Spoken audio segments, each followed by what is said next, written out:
ত্যাগ করেছে, এবার কে আরে আল্লাহ তুমি ওনাকে ব্যস্ত নসিব করো। মাকে তো হারাইছি, পুরো 18 কোটি সন্তান মাকে হারাইছে। কি বলবো, কষ্ট, এ বুকে তো রক্তক্ষরণ হচ্ছে। তো কিভাবে বলবো, এ রক্ত কিভাবে দেখাবো, কিভাবে দেখাবো? 7 তারিখে, গত 7 তারিখে আমার হাজব্যান্ড মারা গেছে, উনিও জিয়াউর রহমানের, খালেদা জিয়ার ভক্ত। আজকে আমার মা মারা গেছে, তাহলে বলেন এই হৃদয় থেকে কি কথা আসবে? মাকে তো হারাইছি, পুরো 18 কোটি সন্তান মাকে হারাইছে।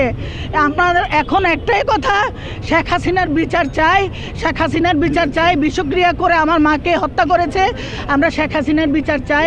এক কাপড়ে এবং পরিত্যক্ত একটা কারাগারে দাঁড়ায় থেকে ওনাকে যেভাবে একা আসামি করে ওইখানে রাখা হয়েছে, তাকেও সেখানে রাখা হোক, রেখে ওনাকে কষ্ট দিয়ে দেওয়া হোক, যে বোঝানো হোক যে কিভাবে আমার মা কষ্ট পেয়েছে। আমার মাকে এভাবে কষ্ট দিয়ে মারছে, বিষক্রিয়া করে মারছে, এক কাপড়ে বের করে দিছে বাসা থেকে। প্রত্যেকটা সাজা কিন্তু সে পাইছে। এখন লাস্ট সাজা হলো তার মৃত্যু, তার মৃত্যু। বাংলাদেশের 18 কোটি মানুষের জনগণ, তার সন্তান খালেদা বেগম, মা খালেদা জিয়ার সন্তানের সামনে মৃত্যু, তার মৃত্যু। আরে তুমি এক কাপড়ে তুমি কোথায় গেলা? একটা হিন্দু দেশে গিয়া তুমি গেছো।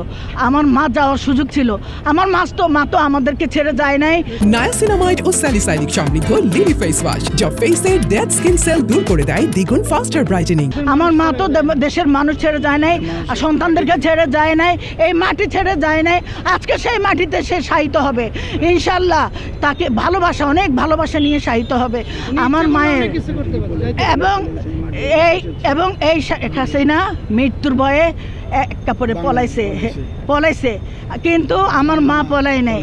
আমার মা আপসীর নেত্রী, তাহলে বুঝে দেখেন আমার মা কি ধরনের নেত্রী, যে নাকি আমাদের কাছে চলে যায়নি, আজকে শেষ নিঃশ্বাস ত্যাগ করেছে। এবার কে আরে আল্লাহ তুমি ওনাকে ব্যস্ত নসিব করো, আল্লাহ তুমি ব্যস্ত নসিব করো, আর কিছু বলবো না।